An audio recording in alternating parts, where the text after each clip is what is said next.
Hello friends, we have something really special in today, and we have a returning guitar. We have a guitar that's actually been here before, and it's not come back because there's anything wrong with it, it's come back because it's having a refret. And if you remember from 2017, I believe, I did a set of 3 guitars which I titled Peachy's Blinders, because I did all 3 in one long video, 7-part video.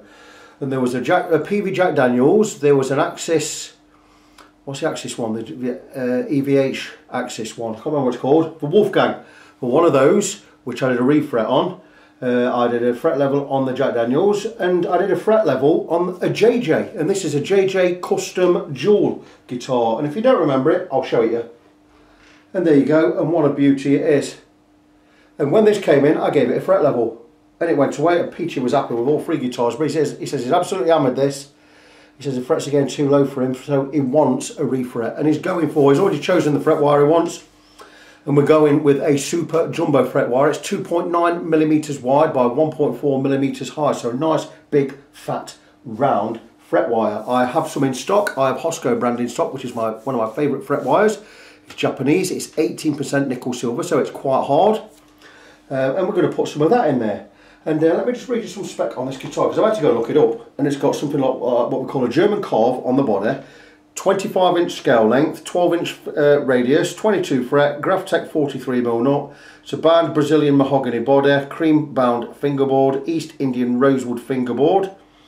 It's got a profile 9 one-piece mahogany neck, wow, that's amazing, AA grade ebony headstock face, mother of pearl JJ logo, which you've seen, mother of pearl trapezoid position markers on the neck, 1 volume, 1 tone.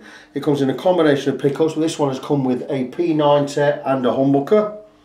It has Grover machine heads, I believe they're Grover. They're Clues on Deluxe on this one, but there you go. Anyway, it's a JJ Custom, and I'm going to show you the guitar. And you can see the headstock logo there. Beautiful. JJ Custom with the Clues on tuners.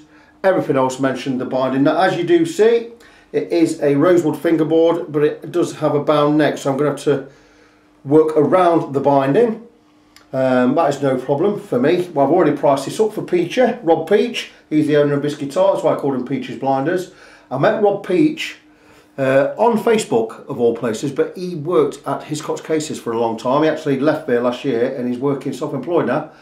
But I used to go to him for all my cases, and I'm his #1 guitar tech now. He sends all his guitars to me. He's one of my best clients. He's one of my favourite clients. A lovely bloke. I often go down and see him in Cannock, and he comes up to North Nottingham to see me. And he's actually coming up when I've done this, and we're going to go out and we're going to have a fun time. So, but here you go. But look at the guitar. Beautiful, what we call a German carve. I don't know what that means.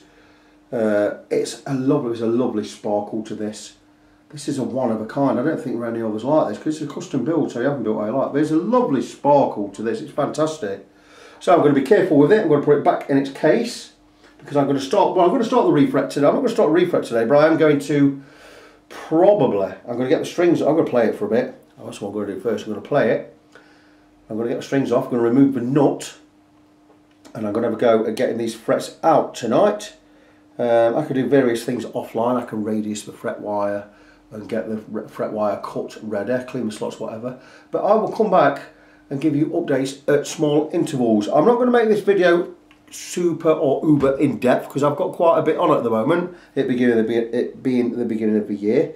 But I do want to do this guitar justice, so I will be coming up with a lot of updates. You'll get to see every part of the process, just probably not as in depth as I normally do. But there you go, what an absolute beaut of a guitar. It's beautiful, isn't it? I don't have to make this video an appraisal video, because Peachy trusts my work. He knows I'm going to do a fine job, and I pray I'm going to do a fine job. So that is it. First big project of 2019, or the year of our Lord 2019. Let's not forget that. Really looking forward to doing this one. But like I say, I'm going to get some bits off, and I'm going to crack on. I'll be back with an update very soon. Sometimes, you know, rather than go whizzing on the internet trying to find out stuff about guitars that are pretty unique and stuff like that, which you're going to find anyway, it might be an idea just to look in the case first and see if there's any information in the case that might give a hint as to what guitar it is. And this is one of them scenarios, and there you go. Certificate of authenticity. And it tells here, it's got a date on there, 26th of February 2012. This instrument is an exclusive JJ Custom Works edition, handcrafted with pride to the highest standards and specification I would absolutely agree with that. Guitar model, Jewel Custom HB90. That's for the humbucker and the P90. Serial number, whatever the serial number is there, and colour it said, well I don't know if it's a colour, but it just says Valencia Mist. Maybe that's a colour, I don't know. And it's signed there by Jeff Guilford at JJ Custom Works. Absolutely fantastic. So that tells us that guitar is real. It tells us what model it is. And anything else is, you know, because it's a custom, it would be customisable. What I didn't mention was the wraparound bridge on there as well, which is actually a good one. I'm not a big fan of the wraparound bridge myself, because I've always found that they tend to pull forwards. They don't sit quite right. But this one is actually a tight fit. It does actually fit properly, and you have to adjust this with a spanner, which is great. But it doesn't pull forward. It does sit level, so that's fantastic. So I'm just going to check Peachy's setup. The neck is almost straight. Another thing with this, it is a 25-inch scale length, I believe. I think I mentioned that earlier. And I do have all different scales. I've got 25 that way, 24 that way, because PRS, a lot of PRSs are 25 as well. And we've got a bit that sits over the nut there, so you know where you're lining it up. And I'm just going to have a check, and that is, yes, the 25-inch scale. And Peachy, there's hardly any relief in there at all. Now I'm going to remember that, because I know how Peachy likes his guitar set up, and he does like a nice big high fret. He doesn't really like to touch the wood. No euphemisms here, no jokes about touching wood, fnar fnar. He likes to just play the frets, and like I've always said to people, you don't play the fingerboard, you don't play the wood, you play the frets. It's why I like high frets myself. Scallop necks, everything, you play the frets. The wood's just there to hold the frets in. But anyway, that's another story for another day. So let's have a look at the fret wire I've chosen. And I have a pack here, and I bought this for a project last year, never got around to using it. The client I used to have come to me no longer comes to me, but that's another story in itself. But here you go. Hosco, 2.9 wide by 1.4 high, 18% nickel silver. I buy this from Guitars and Woods in Portugal, buy quite a lot of it. I also use Sintoms quite a lot, but this is going to be perfect for this, I imagine. All I really need to do is check the tang width on here. Now, if this is 0.5 or 0.53 anyway, we'll be fine with it, but look at that. That's a right chunky fret, isn't it? This big fret wire, that is 2.9 millimeters. Too big for me, and it's 1.4 millimeters high. This is going to do the job. You know what I mean? Pretty good. But that's what he wants, so we're going to get that pre-radius. I'm just going to measure the tang width. You will have to bear with me a second. Of course, I didn't get prepared. I've got my calipers in here, but they need a new battery in. So I'll be as quick as I can putting a new battery in my electronic caliper, and it shouldn't take me too long. In fact, I've just about done it. So caliper is here. Now, if the tang on this fret wire is 0.5 to 0.54 millimeters, we're perfect, no problem. So we'll zero that out. Let's just have a measure. It's any thicker than that. You know, if it's like 0.6, it might be a bit too wide. I've had it before where I put 0.6 tang on there, and what it tends to do is it bends the neck and it creates a back bow, and we don't want that.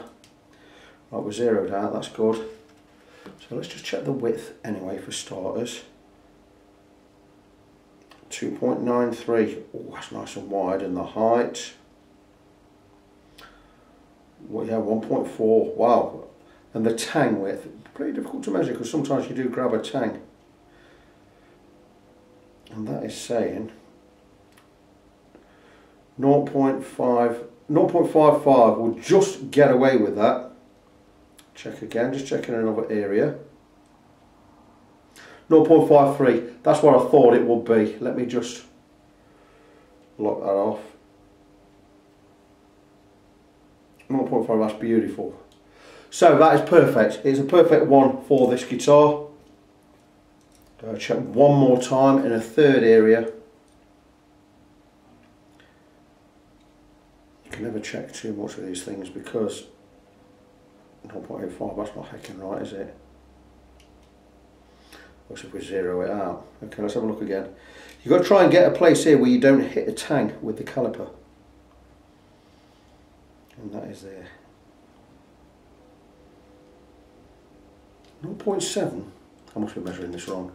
Bear with me, guys. Anyway, it's 0.5. We know it's 0.5. So there you go. So that's the fret wire we are going with. If I think it is too wide, we'll see how it goes when it goes in. But what I'm going to do tonight is, off camera, I'm going to remove the strings and the nut. I'm going to remove the strings right now. And I've had the nut off this before, so it should just ping out, I hope. We don't want to ping out and break any paint, so what we're going to do is, I'm going to turn the camera ad onto the guitar. There you go, you've seen as much as I've seen now, aren't you? You've seen all of it. So okay, I know the camera's not in the right place, and I know we're losing the light.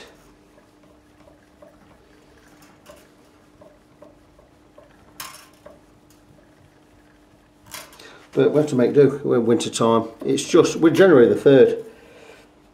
It's going to be getting dark round about now, isn't it? Any time round about 4 PM. I'm not a big fan of dark nights, to be honest with you. I much prefer. Now, if I do remember, when I put this nut on, I did shim underneath with a little bit of masking tape. I think I remember I used 5mm wide masking tape, just one layer. So, it goes in the pot. So if there's masking tape under there, this nut should come out quite easily and we shouldn't damage anything. But let's just have, get these strings out of the way. This always makes me quite nervous knocking a nut off, you know. If you remember the first one of Peachy's guitars, a Jack Daniels, I did knock the nut off and it took a big chunk of wood out with it, and I had to go, it cost me 100 quid to go and get it fixed. So,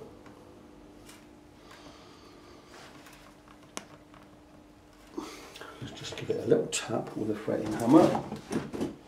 And I mean a little tap, we're not going to knock anything. I shouldn't need to cut anything, this should knock it loose.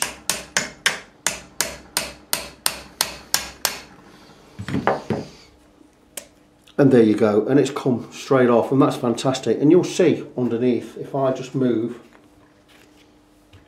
this out of the way, you will see the strip 5mm tape I put under there last time. This is what's fantastic about working on guitars you've worked on before, because I video absolutely everything that comes in this workshop. I always have a reminder of what's been done and what I need to do in the future, and it's just a great thing to do. I've always videoed my work,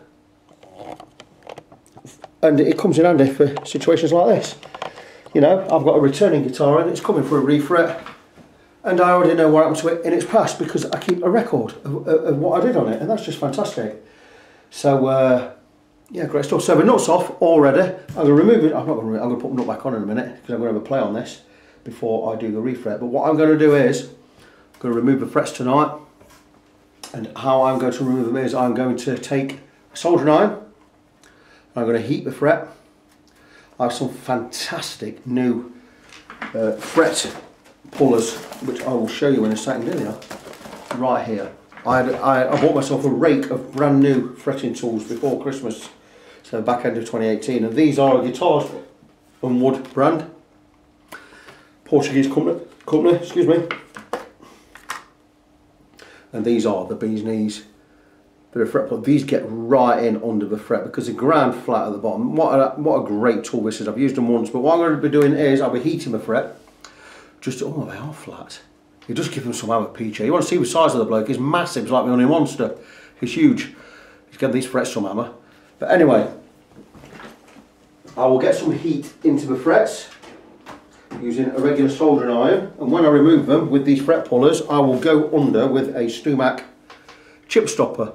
And what it does is we pull one end, we slide this under the fret, and as we pull the fret, remove the fret or lift the fret, this will slide under and stop us getting any chips. Now I'm expecting to get a little bit of chipping.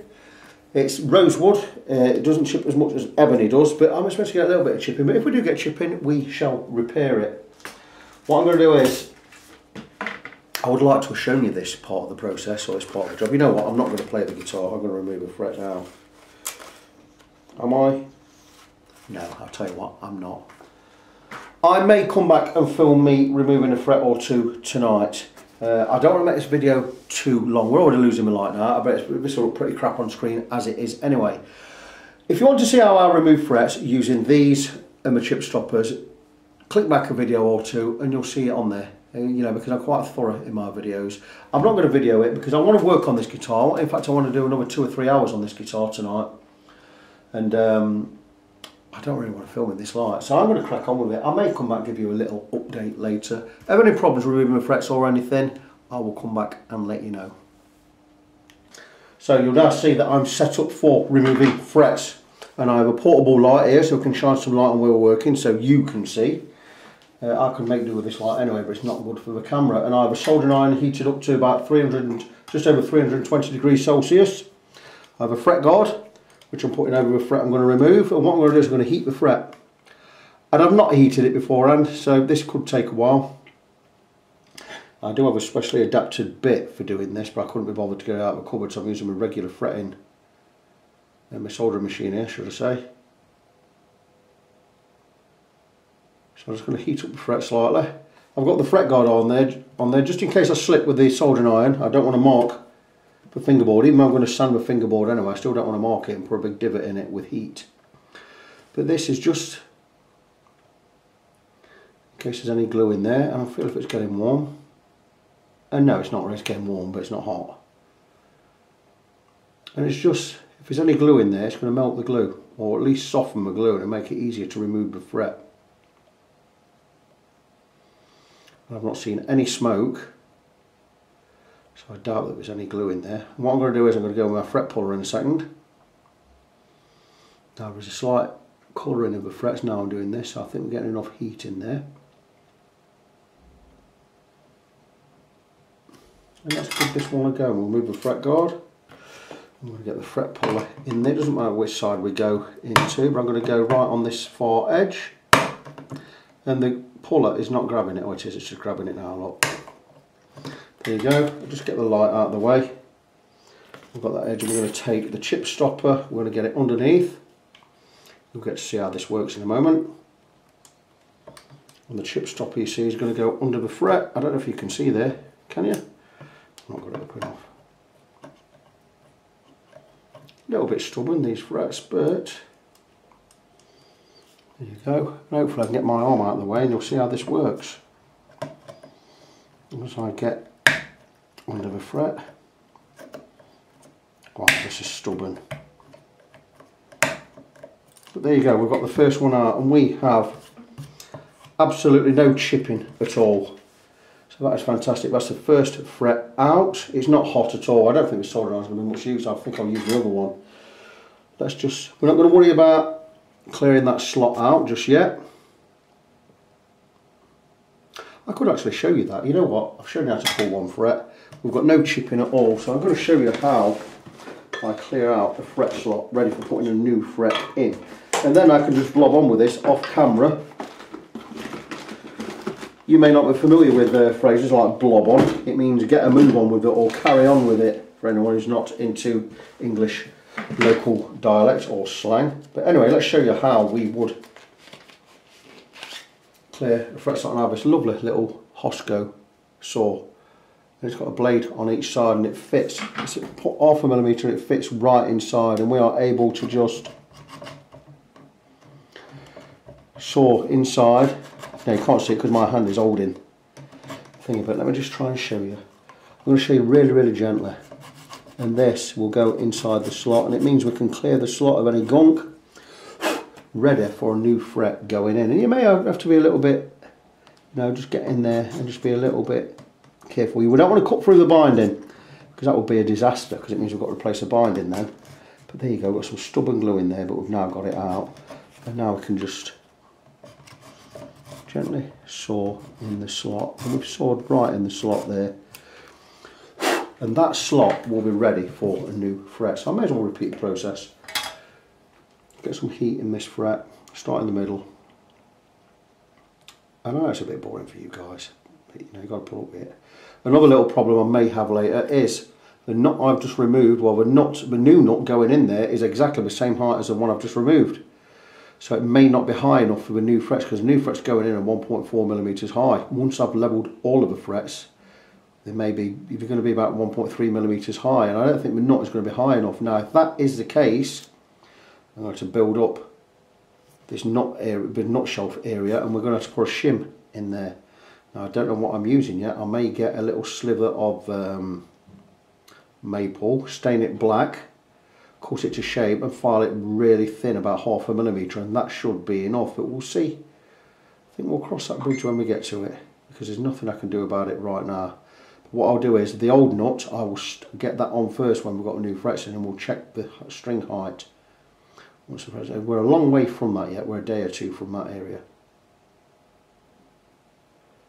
I'll be spending some time on this tomorrow, not all day, I'm only doing a half a day tomorrow, so we'll see what I can get done, but I imagine tomorrow I may get the frets in.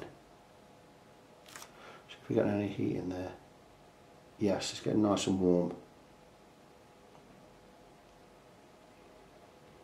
I should have the frets in tomorrow. I'm going to take my time with this. Well, that's nice and hot. Again, fret pull, I'll try and keep my hand out of the way, get right in at the edge if we can, and it's not gripping there. There you go, we've got it. I'm not going to go in with a chip stopper. I'm just going to take this fret out and see how we are. Because if we're putting right, they'll come out right. And there you go, we have no chipping whatsoever, and that's come out beautiful. So that is how I remove frets.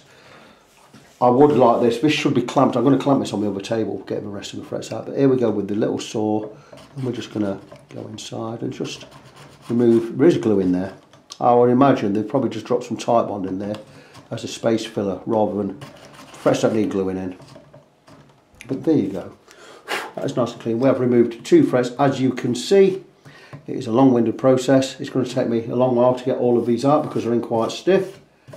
But I will have them out by tomorrow. Once that's done, what we're going to do is we're going to take a 12-inch radius block with some 400 grit sandpaper on there, and we're going to file off all these areas. We're going to make sure that the radius of the neck is even all the way down the length of the neck. We'll clear the slots again, and then we can cut the new frets and get them in. I'll show you how I cut the new frets tomorrow. Good day, friends. Moving on with this refret. I have not levelled the fingerboard yet, but what I'm doing is doing 2 jobs this morning. I'm preparing the slots for the new frets, and I'm preparing the new frets for the slots, and I've already done 2 frets. First one, and hopefully you can see that I've cut the tangs. Can you see? We're looking here at the tang. This is a tang underneath, and I've cut the tangs, and I've cut this to exact width. And what I'm going to do is I'm just going to zoom in. I'm going to show you a couple of things, because these are not normally things I show on videos, or not in any great depth. And you'll see I've cut the tang of the fret to just inside the full width, and that fret is going to fit perfectly. And once I've done that, I snip off the edges, so it means I have to file less off when I do the bevels later. But what we're looking at is we want to have no less than 1/2 millimetre each side inside the binding, and this fret will fit perfectly, and it will fit perfectly both ways, just like so. And when I come to press that in, it'll go straight in. I will show you, I've also done number 2. It's much easier to show you on the guitar. Take number 2 fret, I have number 2 there, and I've cut again. I've cut the tang just inside the whole width, and it'll fit both sides, that way or that way. And you should be thinking now, okay, that's great, it's great that you've done that, you cut the right width, but how do you know you are deep enough? Well, I'm going to show you how I know I'm deep enough. And I have a couple of ways of knowing that. And what I can do is, I do have an adapted piece of fret wire, which has the same width tang, but I have filed off the barbs. You see, with no barbs on there. And this will go inside even the first fret. And what we do is we just drop that in. It's the same tang width, and I know the depth is going to be enough because it goes all the way in. And again, another way is with a 0.5mm feeler gauge. I'll put a black tip on there, both sides, so I can check the depth of the fret slot. And that is easily, we have more than we need there. I have at least 1/2 millimetre extra depth. And what I do is I'll check it in the centre, and I'll check it both sides as well. Now sometimes you'll get to a bit and it's not quite deep enough. That's not quite deep enough there. So what I'll do is take my HOSCO fret slotting saw, just a small blade, and what I'll do is hold in the neck. Now pretend I'm holding the neck, I'm not going to hold it because we are going to be in the way. I'll just take the blade and I just cut into that corner and just remove wood from there. But what we do is inside and out, and we'll be very careful because we don't want to cut through the binding. So I'm pushing from this side, and see how I'm angling it in there, and just pushing from this corner, and you'll see a little build up of dust here, and we'll blow that out of the way. We'll take the depth gauge again and we'll just check that it's deep enough, and it absolutely is now deep enough, both sides, and I'm going to do this for all of the frets. That one's a little notch there, I can feel it. If we slide in, I can just feel a little notch just on that area. That's a build up of old glue, so I'll just go in that area and I'll just slide ever so slightly, just carve into that area, and I'll take my time and we'll try again, and we'll just check again the whole width of the fret slot, and that is even across the whole width. There's a tiny little hump there, ever so tight. It's not going to bother us, we're going to be deep enough. So what I'm going to do is, when I put these frets in, I'm going to fill these slots with a little, this has not been cut so even across here because it's deeper that side than it is this. But what I'm going to do is I'm going to fill each of these slots with some Titebond, original Titebond glue, and it's not going to glue the frets in, but what it's going to do is it's going to glue that area between the bottom of the tang. It's going to fill in the area between the bottom of the tang and the space, and we know we're deep enough there because we can slide that all the way and we're all the way down. And I'll do this for every single fret on the guitar. It's going to take me a while, but I've not done this one yet. That needs to be go deeper this side. And again, I'll just be checking every area. That's not deep enough there. It is deep enough there, and it is deep enough there. So again, this side, I'll take, I think this is the pull. That's the pull cut, this is the push cut this side.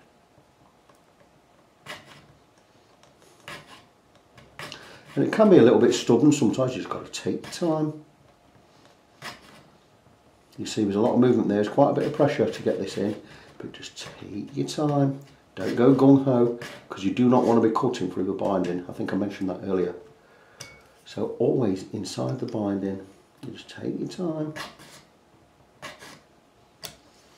We'll check.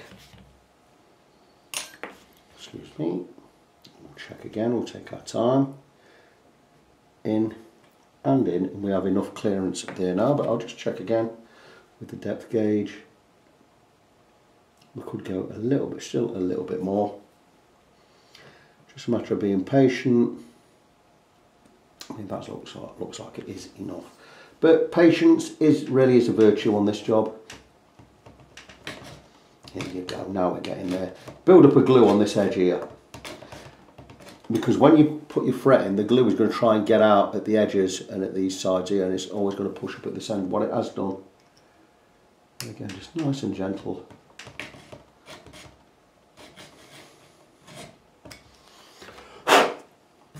And this is the fret with a little bit of chip in there. We'll fill that chip in a little while. And there you go, we are now deep enough. We're more than deep enough. So that's the third one done. So I'm going to show you how, just a little bit more there, a little tiny bit I just felt there.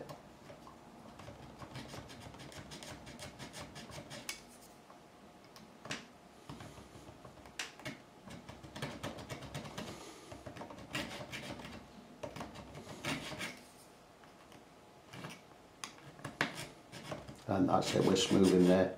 That's beautiful. Little chip, I'm going to pull that chip off because I'm going to fill that area anyway.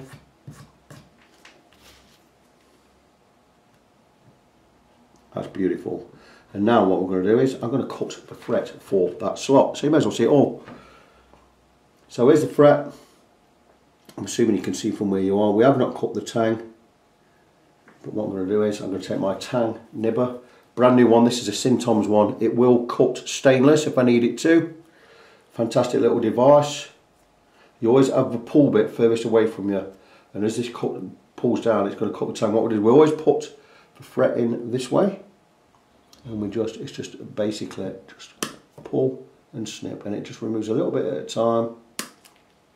And there you go. I think you'll see there. I remove the tang that side. I'm going to do the same this side. Little bits at a time. Keep checking. And we're much wider than we need to be, so we'll keep going. Great tang nipper this one. Like I say, it's Sintoms brand.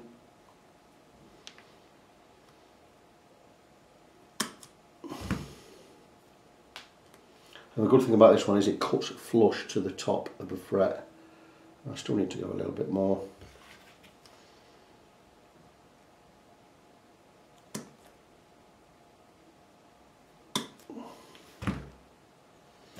And I'm thinking that's going to be, no, still not enough. Keep going.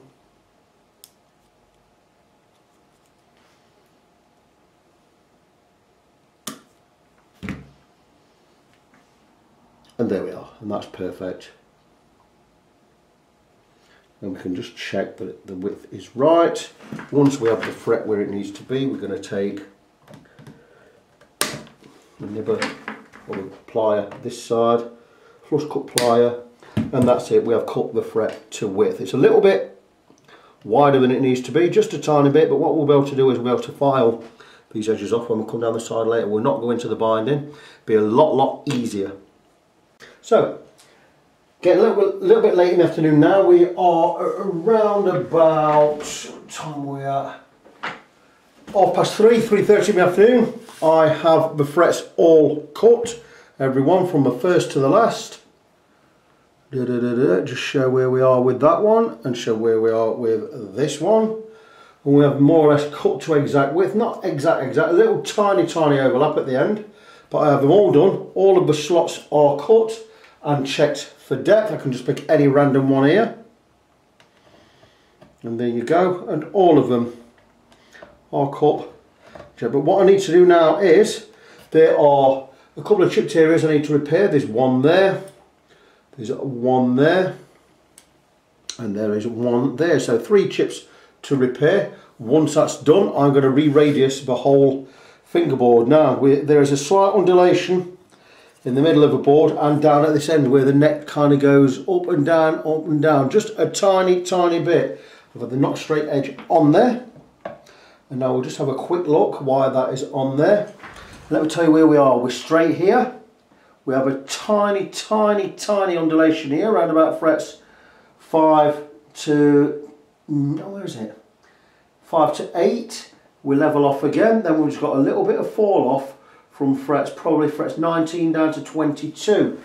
There is absolutely no width there at all. In fact, if I get a feeler gauge and go on a 20th of a millimetre, which is 0.05 of a millimetre, which is nothing, we won't be able to get this underneath. Or we can just get it underneath. So about 20th of a millimetre. Slight undulation there and there. But there, no, oh, just about there. So just in these areas, tiny bit. So what we're going to do are not there. So what we are going to do is we're going to take a notched straight edge. No, we're not. We're going to take a radius block. I don't have one out at the moment. Do I? No, I don't. We'll take an aluminium radius beam or sanding block. Do I have one out? Oh, I do have one out. There you go, you get the idea. Here's a 9.5 inch version. We're going to take one of these and we're going to radius the whole fingerboard and level the fingerboard. Not with this one, we need a 12 inch radius one, which I will get out. I'll put on some 400 grit or maybe some 240 grit sandpaper, and we're just going to slightly sand this neck to straightness. We have 1/8 of a turn on the truss rod only. I don't want to go any more than that, and I want the neck level with just that 1/16 or 1/8 of a turn on the truss rod. So I'm going to get my radius beam out, 12 inch radius one, and we are going to get it done. I'm probably going to do this tonight, and I may likely do it on the neck jig over on the other bench there. The reason I'm telling you about that right now is chances are I'm not going to film it. because I've done this on a few videos before. You know how it works. Let me look from the 12-inch, and here you go. And there is the 12-inch radio beam, or radius beam. It's already got some, I believe, 80 grit sandpaper on there. We could just give it a quick scoot. I don't really want to be doing 80 grit, but I can do it just to get it level. I can smooth off by hand. So this is the kind of thing we're going to be looking for. Just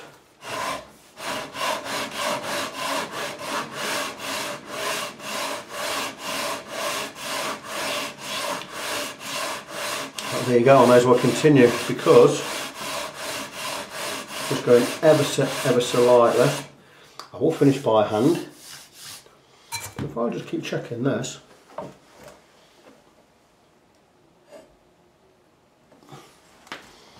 And we're certainly going to need more than that removing. I'll just get this down there. And I can probably work with this.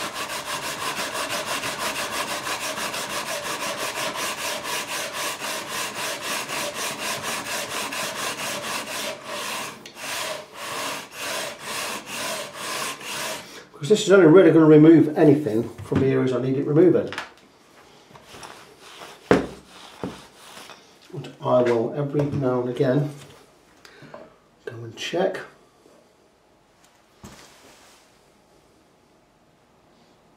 And look at that, we're almost there. Slight hump here. Sometimes get a slight hump on this area where the heel is joining the body. Again, nice and steady. We're not going gung-ho, we're not pressing on.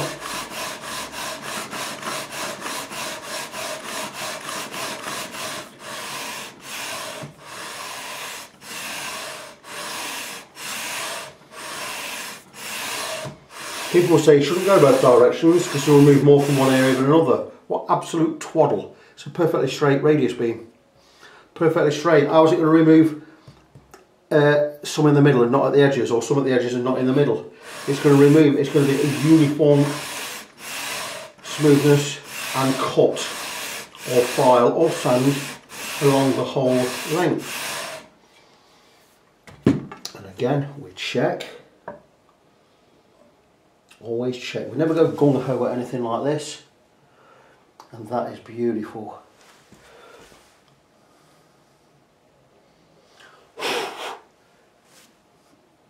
We are tiny bit. I'm going to clean. Right, there you go. If I remove that, just brush this off.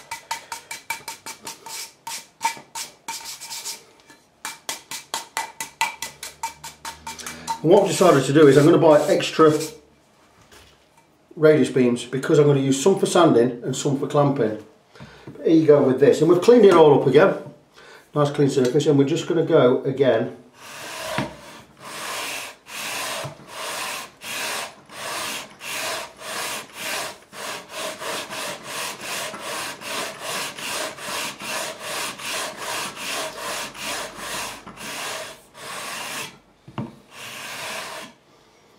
And check, and I think we are just going to be just about where we need to be.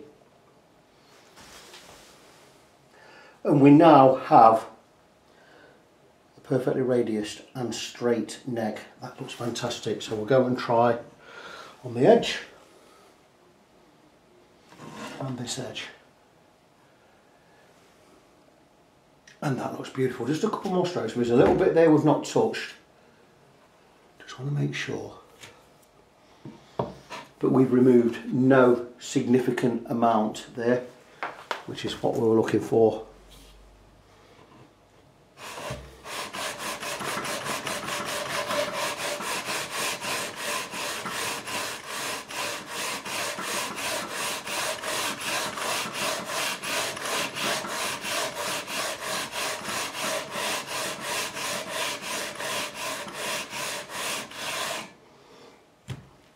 And there we have removed the material from the whole length of the fingerboard. Let me just grab another tool, and we are going to just clean up this area. This is naphtha, or Zippo lighter fluid. It's the closest thing we have to naphtha in England. It basically is naphtha in England. So let's just have a look where we are. And obviously I'm going to have to clean out these slots again. But that, my friends, is a re-radius fingerboard. I'm going to finish off with some, I believe, 400 grit sandpaper in a minute, just to smooth it all off. But there you go, we've removed no significant amount of material. And here we are, all done. The neck is now straight to within probably a 40th of a millimetre. Let's try it this way. Always a good test is try the straight edge both ways. And it's not going under anywhere at the moment, so there you go, and that is a 20th of a millimetre.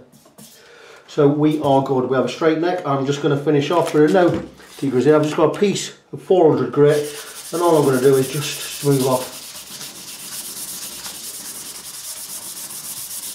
and that is the fingerboard re-radiused and levelled. We had the slightest undulation along the length, but that is now beautifully sanded. We're going to check the radius in a second. We'll get some more, get some naphtha on there, just clean it up. Zippo lighter fluid, the closest thing we have to naphtha in England. And this is going to dry the wood. We're going to wet the wood anyway. I've got to clear these slots again, but there you go. And that is the fingerboard all prepared, ready for the new frets. We are going to check the radius. 12-inch radius block, 12-inch radius gauge. And there you go, we're going to check down the whole length. And that is beautiful, and we're there. So today is the day we put the frets in, and you'll see that I have fingerboard all taped up.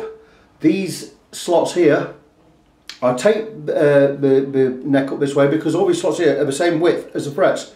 And what it means is when I drop glue into these slots for the fret, the glue is only going to go inside this slot and underneath the fret itself. Now what I will do is when I get the glue on there, I'll be wiping it off before I put the fret in. And the frets, let me just show you, I'll get you one here. I shall get this one. I shall get number 22. And I will try to show that it is exactly, there you go, and you can see there. So the glue is only going to go under the fret, it's not going to go onto the fingerboard where I don't want it to go. Also I'll be wiping it anyway before I put the fret in. Now, the difficulty with this job is, because of the thickness of the guitar, I cannot get it under my fret press, because my fret press is not, it doesn't have a wide enough gap to get the guitar body underneath, so I may have to go and buy a bigger fret press than that. So what I'm going to have to do is I'm going to have to hammer the first 8 or 9 in, and I prefer not to hammer them in, even though hammering them in is fine. Your most difficult part of the job is getting support under this area and under this area. I don't want to be hammering frets in there without this part being supported, because I could snap the neck off of the body. So everything has to be supported. So I'll be using various wooden blocks and various amounts of padding to make sure I always have a firm surface to press or hammer in the fret. Once I've got 8 in, the rest of them can all go in on the fret press. So I need to get it. So I need to be really, really careful hammering these in. Now the other problem is I don't want to be messing about doing half of them now and half of them later. I want to get all 24 in pretty much one go. So I want to get them in within about 20 minutes. Once they are in, I'm going to get them clamped up straight away, so we get a good even clamp across the top of the fingerboard. Now I'm assuming this is a 12-inch radius. It is 12-inch radius. Kind of know that already. So I will get the 12-inch radius clamp, which is over there on the radius beam, which is here, ready to clamp the whole lot in one go. And you see 16 inches is just wide enough.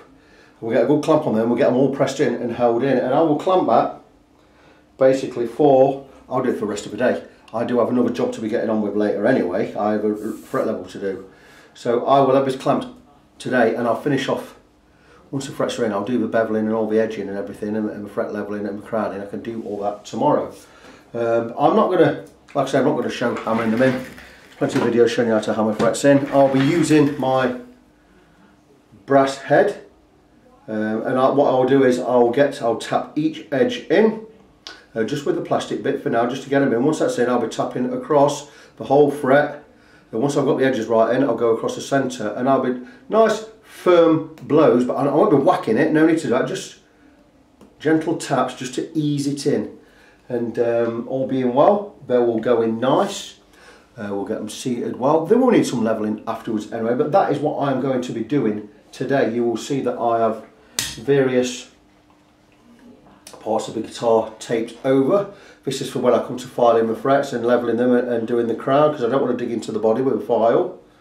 So that's the reason for that. The rest of the area will be covered. I'll use a big tea towel or something to cover all that, or maybe some chamois leather, just to, in case we get any splashback from tapping the frets in and we get any glue splatters anywhere. I have done that in the past with super glue, and it was a mess and a pain to clean off the guitar and get the guitar right. So there you go. So that is it. It's what I'm going to be cracking on with today. I shall come back and give you an update in due course. Okay, so I'm going to explain the setup for pressing in the frets. You'll see, if you look closely, these frets are already pressed in, the first 8.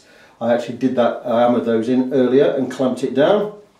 We have these frets to do now, and it's a really simple method of doing things. What we do is we support the guitar underneath, in this case a piece of 30mm thick MDF with an old tea towel or a cotton towel on the top. I've got the guitar body on the towel, and underneath I have a neck rest or support with a piece of wood underneath, keeping it horizontal at all times. Now this won't be staying there.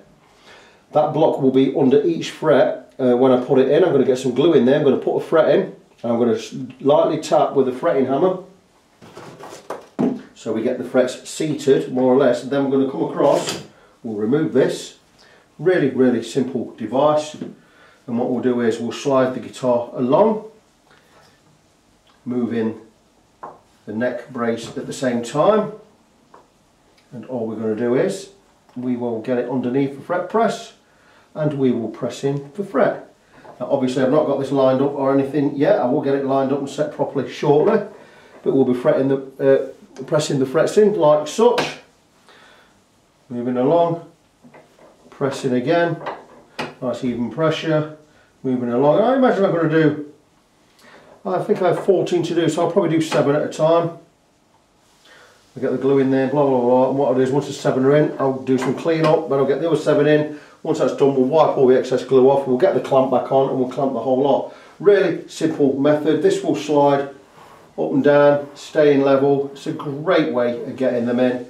We can always slide this along with us as well. And where we need to, we'll support underneath just to hammer any frets in. It all works absolutely tickety-boo.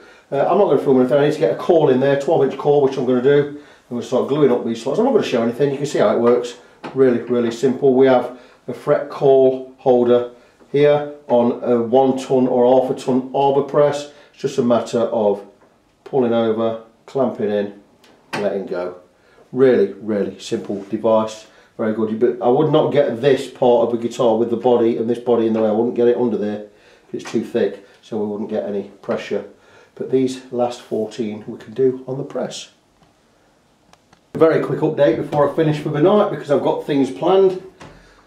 The guitar is now refretted. It's all clamped up. The last 14 frets went in not too long ago. We've got it all clamped up. We're going to leave that there overnight. It's clamped underneath. It's clamped on top. We've got a nice good press right down the centre. That is going to hold. The glue is going to set. And all being well, we won't have too many to level when we take off this clamp. There will be a couple.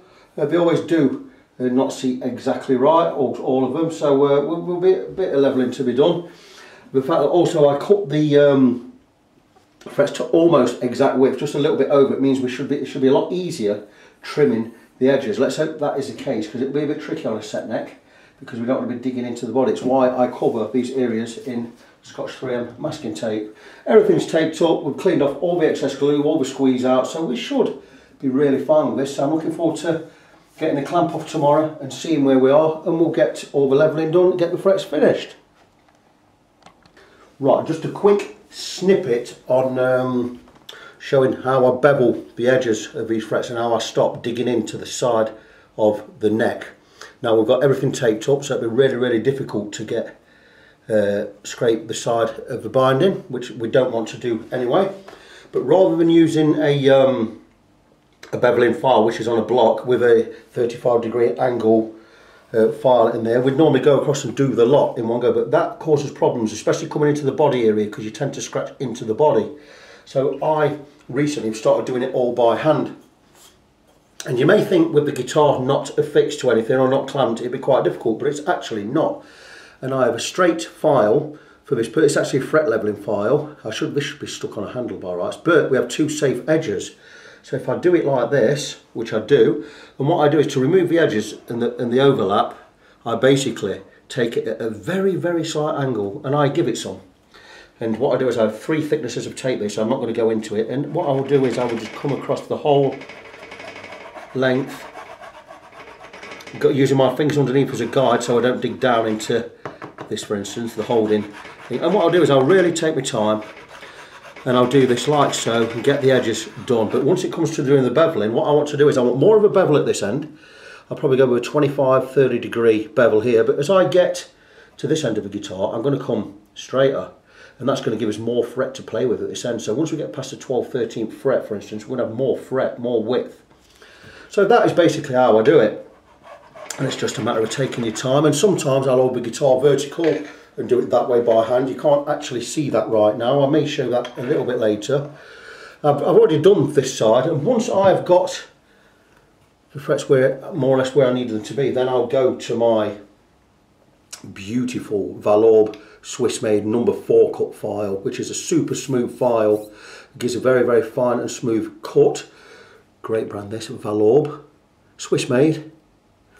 And I have one perfectly straight edge down this side, and this is the one I'll use. And I'll do the same with that, and this will basically remove any extra burrs. But what I'll do is I'll start doing the beveling with this one, and it's beautiful, just such a nice file. And what I'll do is I'll take it to the edge, and once I come and start doing the bevel, nice and steady, always supporting underneath, and just take my time, really take my time with it. And I'll do it all by eye, but as I get further up this end I'll get more vertical with the file, and I will have less of a bevel there. Again, I have a safe edge, so I always want to make sure that safe edge is down, pointing down, so we don't cut into the tape and into the guitar. And again, just take my time. It's a long-winded process, it's not a 5-minute job this, but it is so worth doing and taking your time. And I've been using this technique now for the last few fret jobs, just honing my skills a little bit and just, you know, slightly upgrading, making things easier. It's like, for instance, I now cut the frets and the tang more or less to width. It means I have less to trim off. Anyway, this side is just about done. What I'll be doing shortly is, now these edges here on the bevels, we've got a little burrs on there, and I'll be filing them over and safe edge at the bottom and just running the file over just to remove any sharpness we might have there. And that's all I need. And that is now, there's no sharp edges on that fret now. And when I come across and do it with sandpaper in a bit, we're going to really, really smooth edges. But you see the bevel is only just, it's not even overlapping the, what do you call it, binding. It's just coming up to the binding. It means we've got a full fret width along the whole length of the neck. Even more here, we're only coming halfway across the binding. It means we've got more fret to play with, and that's going to make playing it a lot better. You'll notice I've not levelled the frets properly yet. I do the levelling last once the bevels are in, because that way, because what I'm going to do is when I'm beveling anyway, if I slip with a file, I'm going to get a couple of scratches in there, and I'll do the level last and we'll remove any scratches we've got in there, and it can make the job a lot easier. I have this side to do now. I may turn the guitar around 180 degrees. You'll see we've got big overlaps here, so I need to remove quite a bit of material. Again, taking your time. I mean, some of these are overlapping by about 2/3 of a millimetre, so that's going to take a while to get done. So I'll do that off camera, but you get the technique. And a job like this, it's all about taking your time. It doesn't matter how long the job takes. End of the day, it's about getting the job done right, and that is exactly what I am about. So hopefully this year you're going to see improvements in my techniques. I always do a good job anyway, but I just want to hone my skills a little bit better, make it, it's not about saving time for me, it's about making the job even better. Satisfaction guaranteed, that's what we do here.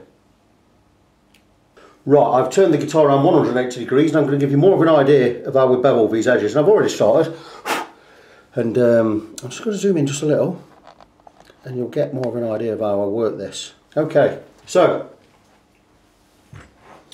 clean flat file, safe edge, so it means with the body covered here I'm not going to really cut into the guitar body, and basically it's just a matter of, because we have an overlap all the way down this edge now, this will rip your hand to pieces, so we need to remove that. So what we're going to do is we're going to take the file, I'm going to very slightly angle it like so, and just we're going to start removing these edges of frets. And we sort of tend to come in at just a slight V or an A shape coming into here, so I like to get these done first, these two, right at the end. And then once we've got those done, we can move away and start working his way down the neck. And it's just got to be patient, because I can see a gap looking down here, and we've got steady the guitar and just be patient, take your time. We're not making too much of a bevel just yet, we're just going to try and get right up close to the edge of the neck or to the binding.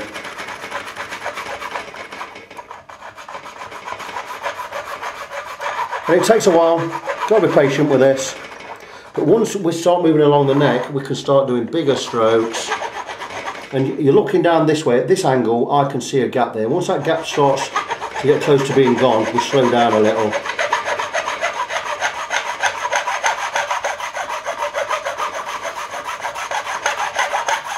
And the way I'm going to bevel this is, at this end, I'm going to probably go no more than that.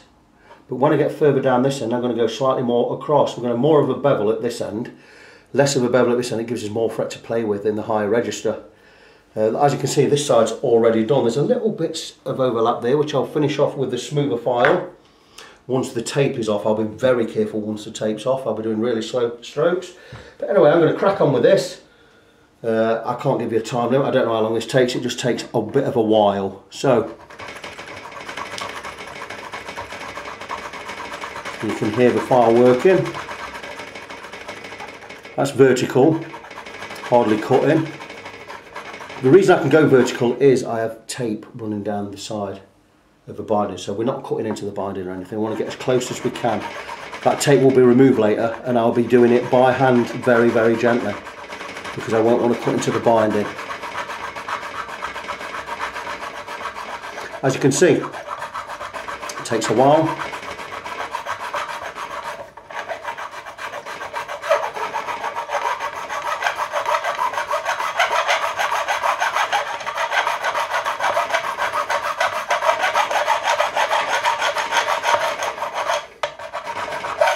So I'm going to crack on with that.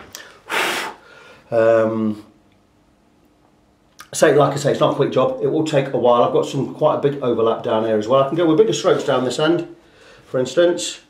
But you can see we're normally a millimetre hanging over there.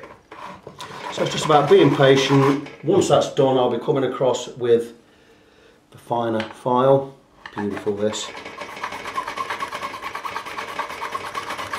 And this is where I'll start to create the bevel.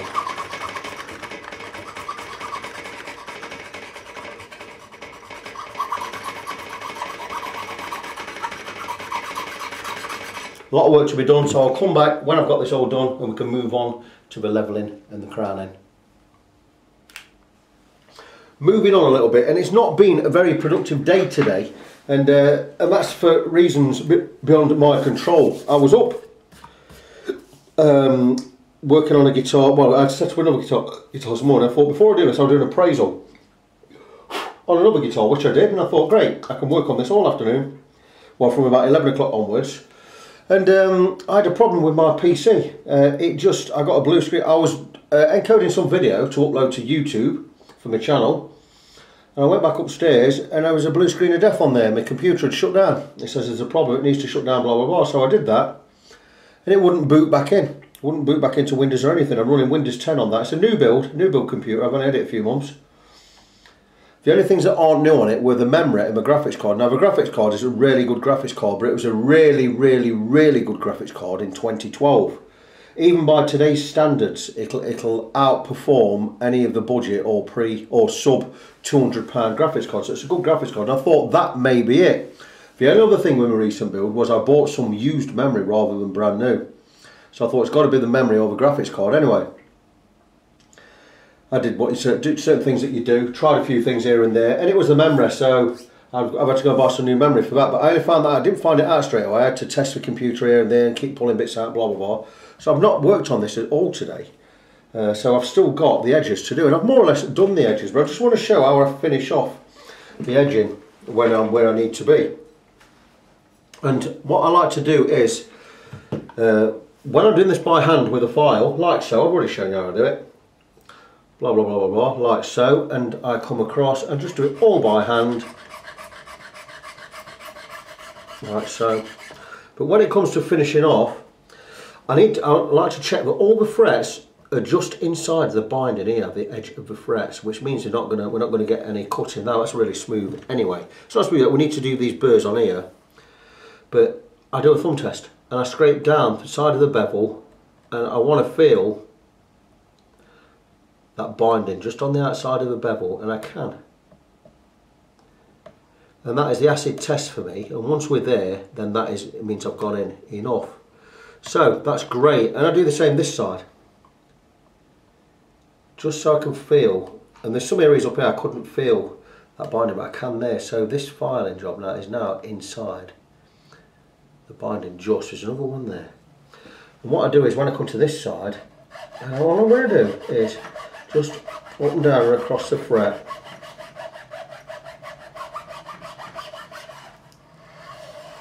And basically we're just finishing these off now.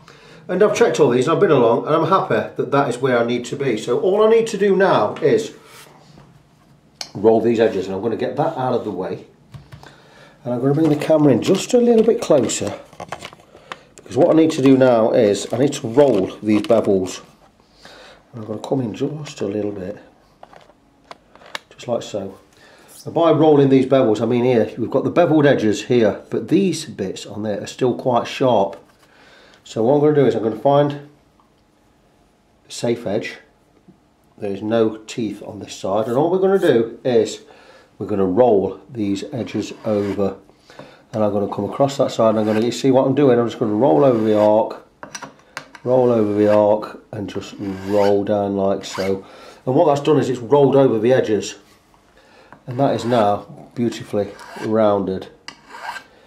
And I'm going to do it on all of the frets all the way up, and once I get these all sanded, so these are really quite sharp, I'm going to do the same. And you can do, when you get really good, you could do it in 3 strokes. Safe edge always down. It's just a matter of rolling over the edge, rolling over the edge, and down, and that's it. You can do it in 3 strokes like so, and that again is beautiful. So it's just a matter of taking your time, rolling, and these edges are all now nice and soft. You're not removing a great load of material, but it's just roll the edge, and down. And that's beautiful. So that's 4 done. And when it comes to doing these with sandpaper later on, we'll be going across. I don't have any sandpaper to hand at the moment. I'm just taking a business card or something. And what we'll do is when we come with sandpaper and roll these edges, all we're going to do with the sandpaper is just roll over, and then we're just going to come and roll these over again with sandpaper, which we'll do later. We're going to get these all nice and smooth, but we're not overlapping. We're just coming in as far as the binding down this end. So we're going to get these edges really nice and rounded, nice and soft, so we can't cut our fingers. Well, we're not going to cut our fingers at all. But anyway, I'm going to crack on with that. We're going to get both sides done. Once that's done, we can come back and we can start the levelling, which is the next big job. Once the levelling is done, we're going to fly from there. We're now on to the fret levelling, and I've basically levelled the frets anyway. But I'm going to show you how we get there.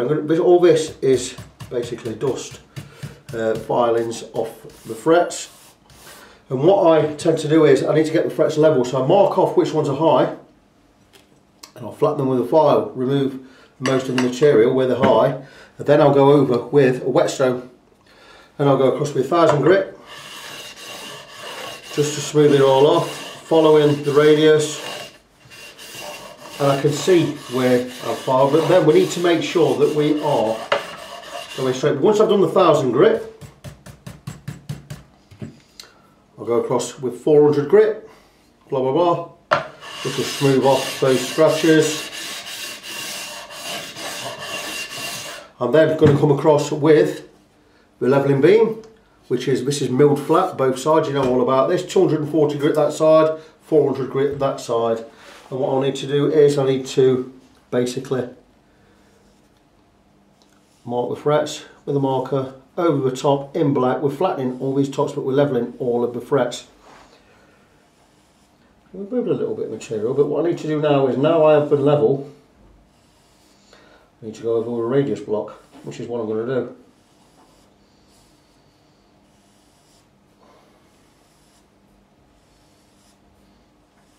And just bear with me, I could have done this off camera, but then again I couldn't have shown you me leveling them, so I've got to do this anyway.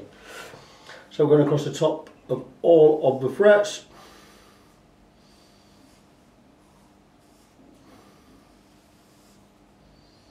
Like so.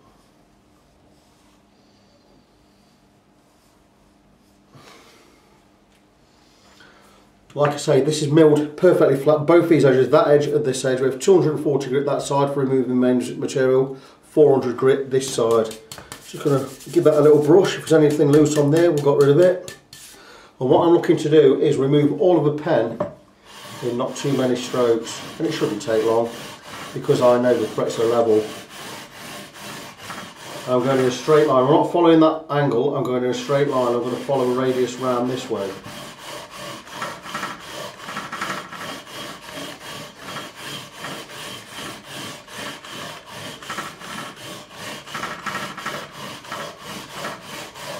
A little bit of fall away in this area, which is fantastic because it's what we need.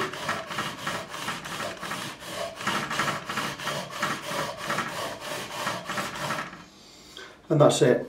All of the pen is removed. Now, to make sure we've maintained the radius, I'm going to get the pen again, mark all the frets again, wrong side. And we're going to take a radius block with some sandpaper on it. We're going to make sure we maintain the radius along the whole length of the neck. So the next part of the process after this will be crowning the frets. We're getting right down to the business end now. Now some of these have had a bit more remove than others because they don't all seat at the same height for whatever reason. I won't know how well these are seated until I get the tape off, but I know we've got it well, because I want to take the neck up if you haven't gone in well. So there you go. So there we have again all the frets marks up. I do have a 12-inch radius beam here, which would be perfect because it's a long one, but I've not got any sandpaper on there. I didn't anticipate I was doing this just yet, so I'll take the regular. I should have some sandpaper knocking about for this. I do. So regular 12-inch radius block, take some 400 grit, place it on the neck of the guitar. Got a bit of an overlap here and there, but that's okay. And all we're going to do is we're going to pinch it up, and we're just going to backwards and forwards just a couple of times.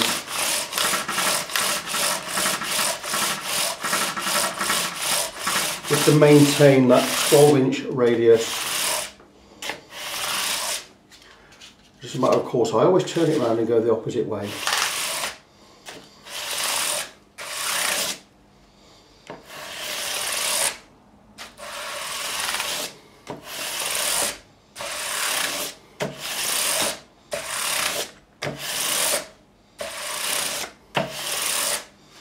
And there you go.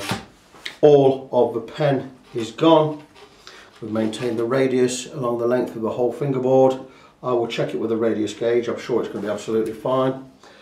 Put the frets on a level and radius, and all we need to do now is crown them all. Where we've been flat across the top there, we need to put that crown back in, go in that way, and the bit that is a string is going to be just the top of the crown. About 1/3 of a millimetre is the most I would aim for. Let me just get a radius gauge. We already have it on 12 inches. And let's just check a couple of random frets. And there you go. I need to do 2 or 3. I know it's where it needs to be anyway. Very good. Very good. We'll maintain the radius along the whole length of the neck. That's it now. We're now ready for crowning. Once the crowning is done, we can start putting the guitar back together. We can see we're on the home straight, guys. We're now getting toward the end of profiling these frets. By profiling, I mean crowning these frets. And I'm just going to show a couple toward the end. And I have a selection of files. These two I'm not really using that much right now. These two I am. And my favourite file at one time was this one from Crimson Guitars, which has ground edge smooth edges with 3 cutting surfaces. And we go across, and what we do is, as we come across, we lean the file over to start creating that arc, what we call the crown, both sides. And that's a good file, and I've used it for a long time, but it is quite a coarse cut. Anyway, I went and bought another one, very similar, except this is not quite equilateral. It's got a flat surface here, 180 degree, 1 and 2 there. Again, ground flat edges, but this one is a much better, and it's a much smoother cut.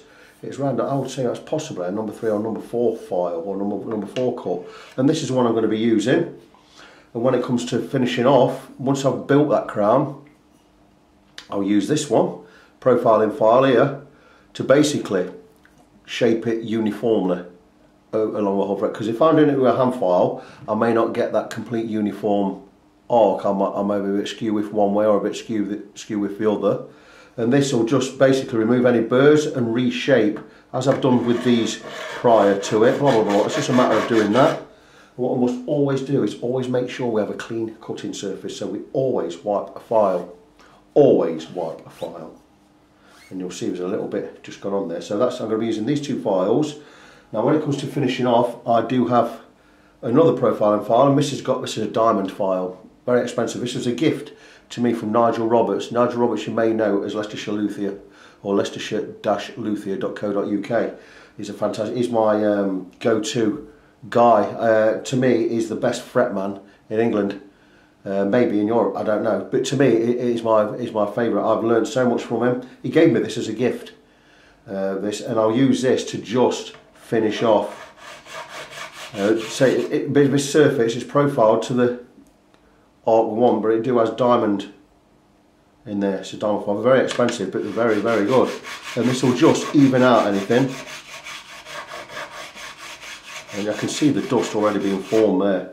So a very, very great cut. So I'll do this just to finish off, and we must always, after 1 fret, wet a rag, wipe it off, use another piece and dry it off. And we do 1 fret at a time with this. And this I will do after I've used these 2 files. I'll go across all of the frets with this. And what I'll do is I'll feel with my finger, see if we've got a uniform crown, and if we've not, like that one's not uniform, so a little bit flat, I'll go across with this one. Like so, and I'll feel again, I feel that's a lot more uniform there. So a great file, that one. Like I say, always clean, bit of damp, bit of dry, and that's ready to use on the next fret. So I'm going to crack on with this pair, and you'll see here I've got a pen. I've marked all the 5 I need to do. The last 5, I'm going to zoom in just a little bit. I'll try, there you go. And for ease, in fact, if I do this one, you're going to see it a lot clearer. So we've got pen all across the top of the fret, because the fret is flat. We're going to rebuild that arc, and what we're going to do is we're going to take the file. Very, very good file, this. Give it a clean, and we're going to just start to build that crown. And what I'm going to do is I start level, flat, and I'm going to start arcing the file that way and that way a little bit more, just to start building the arc on the far side.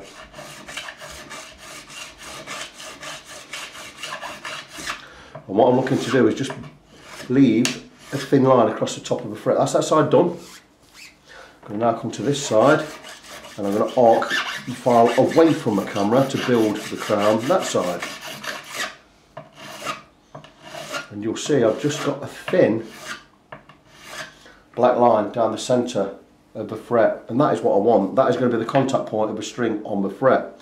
And the thinner the line, we don't want it too thin or it's going to cut or snap the string obviously, but we want it just where it's minimal contact, and it's going to make sure we don't get any fret buzz. So what we're going to do is we're going to clean off, and we're going to go with the 2.5mm side of this, or the 3mm side of this, and we're just going to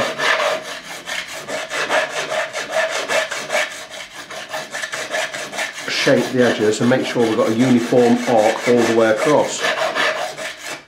And you'll see we still have that thin black line down the centre. We'll clean off the filings, and what we'll do is we'll take fret rocker and we'll check for level. Because we're not removed any higher, so because I've levelled the frets, these frets should be absolutely level, and they are. And we'll check one back and one forward, and we know we've maintained that fret level across the whole area. So 4 more to do. I'll just do 1 more. Do this one. I'm not going to talk so much. I'm just going to start just arcing the file over now toward the camera, just to start building that crown. Other side, I'll start arcing this file away.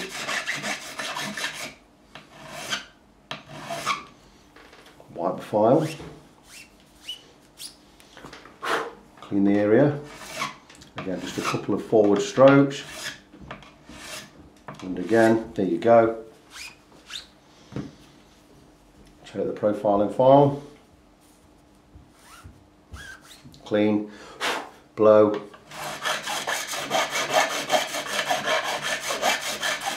And just light, quite firm, but not firm that I'm going to remove too much material. Just all we're doing is just shaping the edges. We're just going to create that crown. Blow. Again, fret rocker, just to make sure we've maintained that level, which we have. Absolutely fantastic. So over a little bit, tiny bit of a rock there. What we'll do with that one is we'll just come and bring that edge over, and there you go. We've got the uniformity there, and we're level again. And now what I'll do is I will go across with the diamond file just to finish off.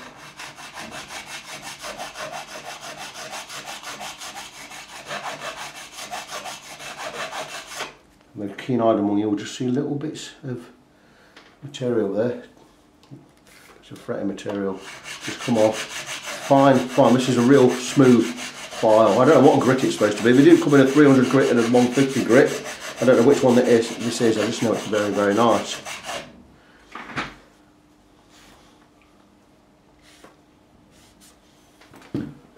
Again, checking for level. And there you go, 3 more to do. Once that's done, we'll go across with the diamond file, checking all areas. If we've got any flat spots anyway, you'll feel them. There's a little bit of a flat spot there. We'll go, and we're going to recrown, just bring in, just make these a little bit rounder, and then we'll be good to move on to the polishing.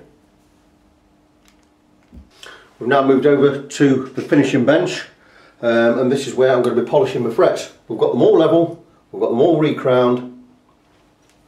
What we're going to do is first we're going to look, I have a safe edge. This is a number 2 file, or number 2 cut, very, very fine, my favourite file.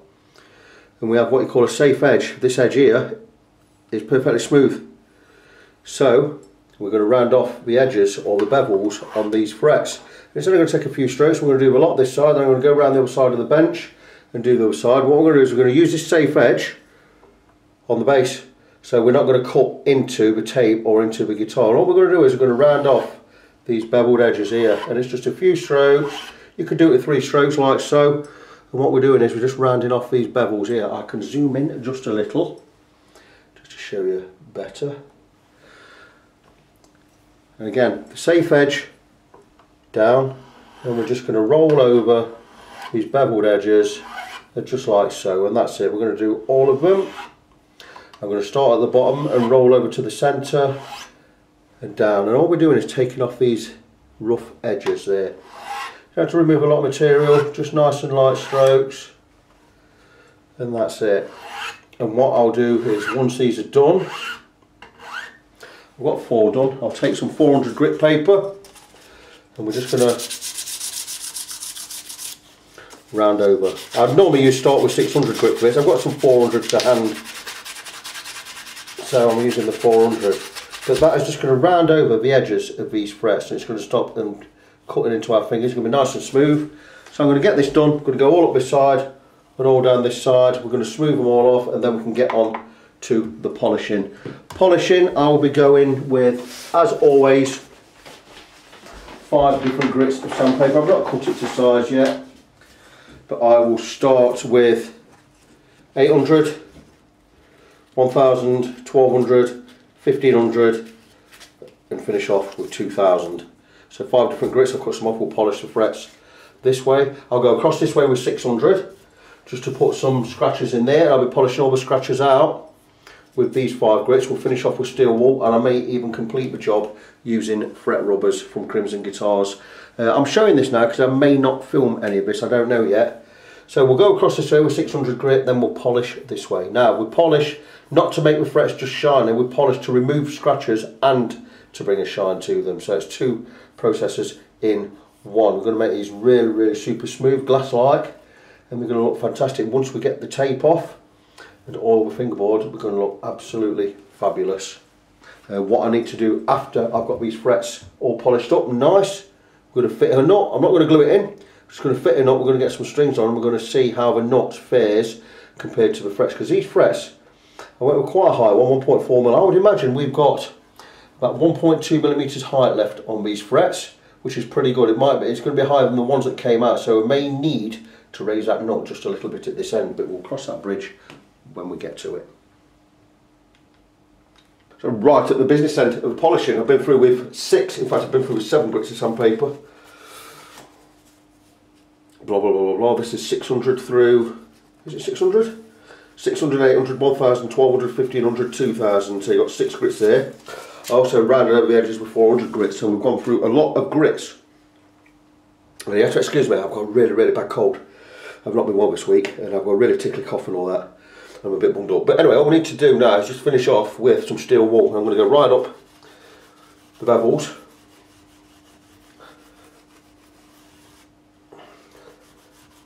And once that's done, we'll get right in to the frets. And this is finest grade steel wool, so it's grade not quadruple 0. Super fine. It's just a matter of getting up there, getting into the frets, getting into the edges, right up into the corners there and across the top. And that looks absolutely beautiful. See if we can just get a... I've only got that first one there, this one, and looks fantastic. Can you see there? Hopefully you can. I don't know what you can see, I can't see the camera from where I am, but it looks fantastic. So I'm going to crack on, get these done. Once these are done, I'm going to remove the tape. Go right into the corners like this. Remove the tape.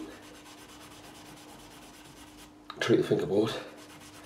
I'm going to check all down the side, make sure we've cut in right at the edge, because I've not taken the tape off yet, so I don't think we've got any overlap here. I think the frets should be all smooth down the side.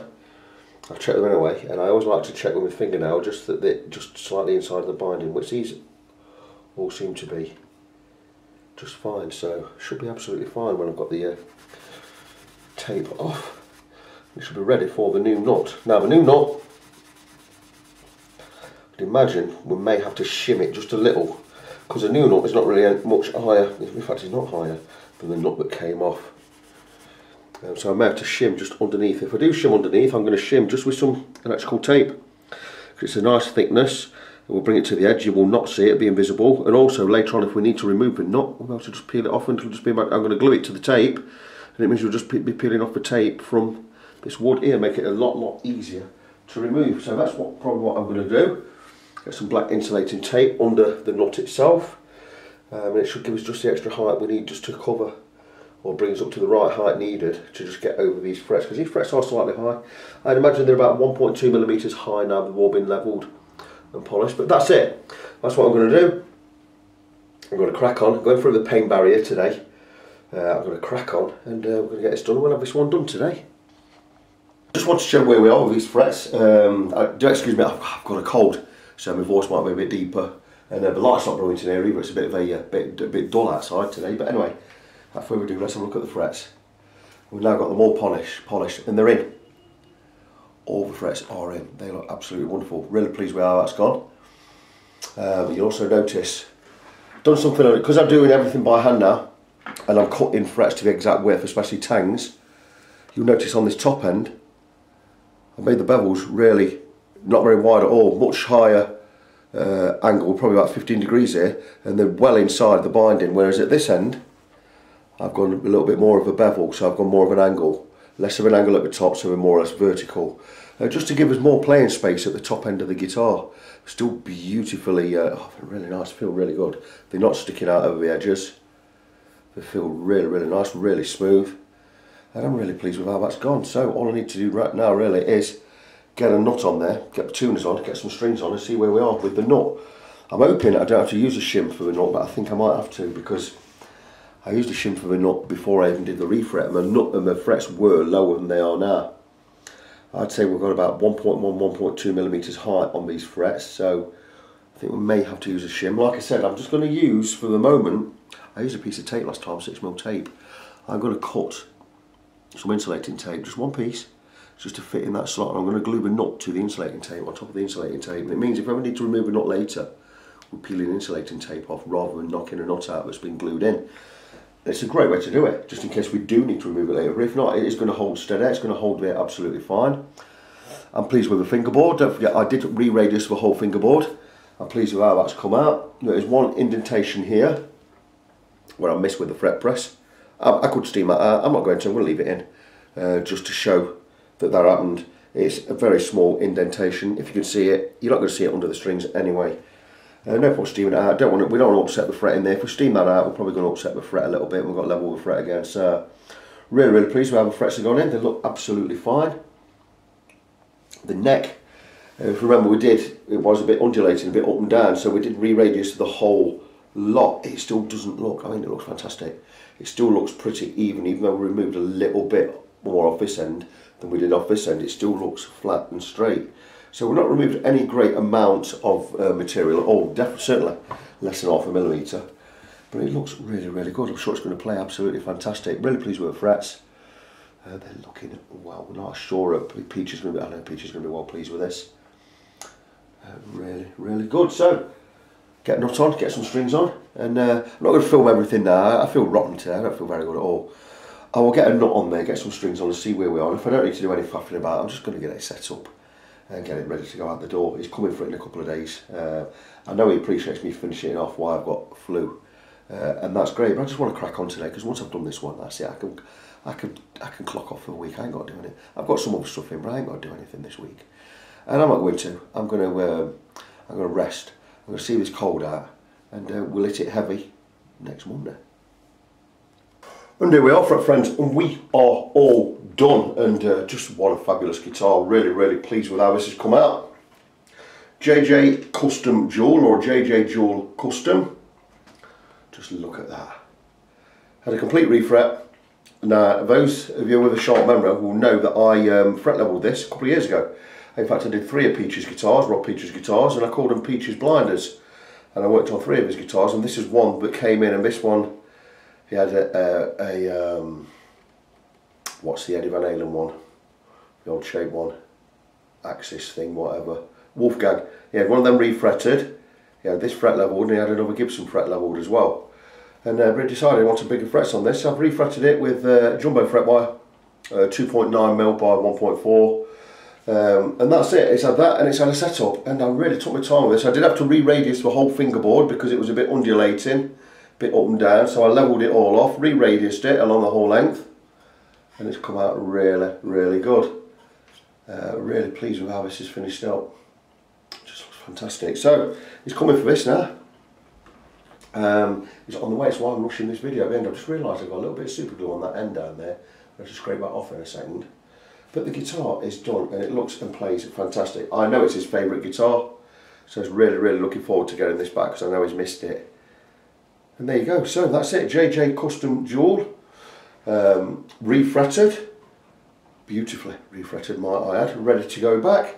So until next time, really boys and girls, that is it. I'm still full of cold, 4th day now. I have a lemon sip. Hopefully this is the last of these today because fed up with this. But that's, like I say, another project done. So check me out at facebook.com/ng17. That's facebook.com/NGONESEVEN. I'm Victor Christian with a cold, signing off. I'm your fret friend. But until next time, boys and girls, as always, God bless you, be good to each other, and I will see you.